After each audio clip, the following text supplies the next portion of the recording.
Disclosure Day is a daft, McGuffin-stuffed Frankenstein of a movie that absolutely shouldn't work on paper, yet somehow manages to be a highly entertaining 2-hour ride that proves the pearl-clutching critics and the tinfoil UFO nuts are both talking absolute shite. Welcome back to Snarky. Today I'm looking at Disclosure Day under the microscope. I'll tell you it straight. The talk swirling around this film was complete and utter shambles, a diatribe of diarrhea, if you will. If you've been paying attention to the mainstream access media, apparently Spielberg has officially lost the plot. They're tearing lumps out of this thing, greeting into their overpriced lattes about narrative cohesion like it's some kind of personal affront. Meanwhile, over on the other side of the internet, you've got the UFO nuts. The absolute rockets who haven't seen natural daylight since 2014.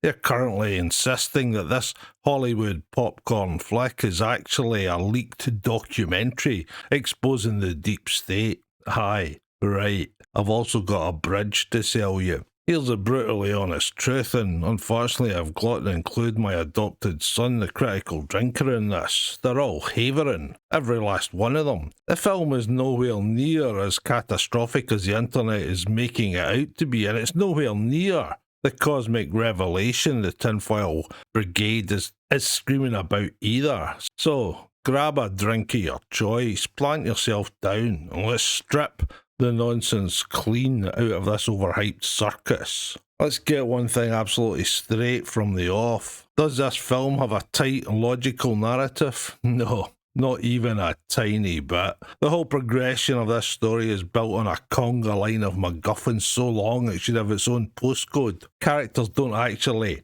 solve problems. They just stumble into whatever glowing object or conveniently placed USB drive is required to teleport them to the next action sequence. Structurally, it's the same story you'd get from those automated AI channels on YouTube. You know, the ones that narrate conspiracy theories in a monotone robot voice to help insomniacs drift off at 3 o'clock in the morning. The checklist practically writes itself. A whistleblower clutching undeniable evidence. A shadowy, unnamed government department that's apparently capable of suppressing global truths for decades, but can't catch a man wandering around a busy shopping centre. And a data breach that requires you to believe a top-secret black site has laxer security than your local gym's locker room. It's lazy, it's procedural, it's cliché, piled on cliché. But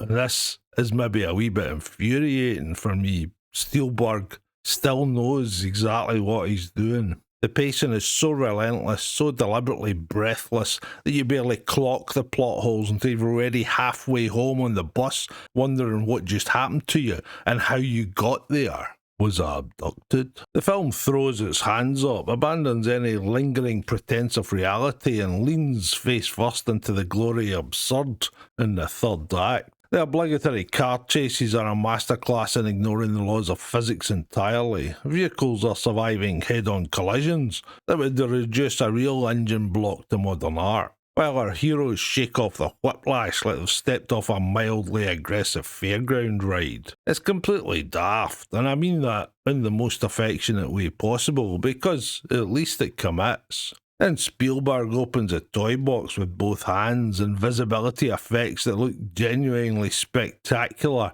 but make zero tactical sense whatsoever. A dash of alien abduction for flavour. Characters suddenly manifesting superpowers for what appears to be no reason beyond the script requiring it. And yeah, for the finale, they actually put a literal alien on screen. And does showing this alien answer the grand mysteries of the cosmos? Does it address the burning questions of existence? Does it explain anything at all? Absolutely not. It just stands there looking like a background extra from a 90s music video, contributing nothing beyond its own existence. And yet, and it genuinely pains the cynic in me to say this out loud, it does work. I wasn't checking my watch, I wasn't bored, I was entertained right through to the end credits, because this film is purely, unapologetically cinematic junk food, and sometimes that's precisely what you need. The cast is a mixed bag of wasted potential and genuine heavy lifting, so let's run this. The male lead, Josh O'Connor, has the screen presence of a wet paper bag left out in the paisley drizzle. He's supposedly this driven, principled whistleblower, but he comes across as a confused tourist who accidentally wandered onto a film set, and nobody had the heart to tell him. He just cannot carry the weight this script demands of him, and the writing doesn't do him any single favours. Emily Blunt does exactly what you'd expect from Emily Blunt. She's blunt. She hits her marks, delivers lines with that trademark icy competence, clearly collects the check, and keeps scenes from collapsing entirely. She doesn't elevate the material, but she's a consummate professional, and that counts for something. The absolute saving grace of this entire production, though, is Colin Firth. He's genuinely excellent as a villain, chewing the scenery with such refined, menacing authority that he makes this ridiculous, shadowy government department feel like an actual credible threat. He knows exactly what kind of film he's in. He's clearly having a ball, and every scene he's in is measurably better for his presence. Without him, this film loses an entire point in the rating, and probably a third of its entertainment value. Disclosure Day is not high art. It's not a documentary. It doesn't move the needle 1 single millimetre on real-world government transparency or the existence of extraterrestrials. And frankly, why on earth would it need to? It's a loud, visually impressive, completely fictional popcorn flick, much to the agonising disappointment of the UFO nuts who desperately need this to validate their entire worldview. It's obviously fabricated Hollywood nonsense. Ignore the critics who turned up expecting Schindler's List with UFOs. Ignore the conspiracy crowd. You want 2 hours of flashy, daft escapism anchored by a great villain. It's absolutely worth your time. Now a wee treat for you.